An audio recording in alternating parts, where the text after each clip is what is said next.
The bulk of my work has been really about sort of unearthing a very internal, specific truth that emerges from the authorship of the body.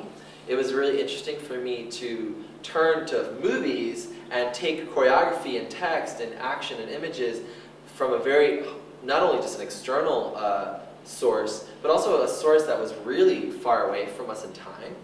You know, sort of say, okay, let's go back 50 years. One of the first things that I went to watch were the wardrobe tests. A couple things that jumped out at me right away. One was that, you know, it was so incredible that these were silent films. And so I instantly chose to interpret them as dances.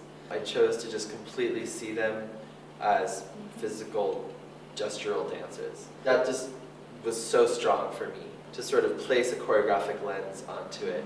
There's a lot about waiting, and a lot of kind of like nothingness. James Dean is in a constant state of gauging where he's being seen from. There's this constant hyper-consciousness of the fact that he's being looked at, and that he's being seen. And that was very fascinating to me from the lens of performance. Like, oh, here's this person who's in a constant state of performance. We started with the wardrobe tests, but then we decided to go ahead and watch all three of his films.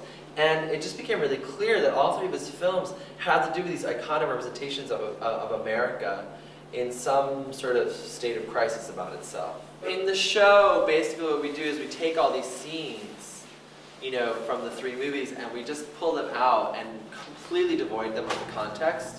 What you're really left with is the form of the situation. Cinema gets to be perfect. You know, cinema gets to exist as this perfect thing. And live performance for me is so fascinating because of all of its imperfections. Dance is so often accused of being this kind of indecipherable language. And I started to say, yeah, that's great. Like, there's this thing that exists that's that no one understands.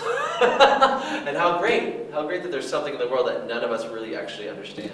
What if you sort of start, rather from this point of view of like that's its deficiency, and you have to find somehow through the process of making something correct that, or apply some sort of corrective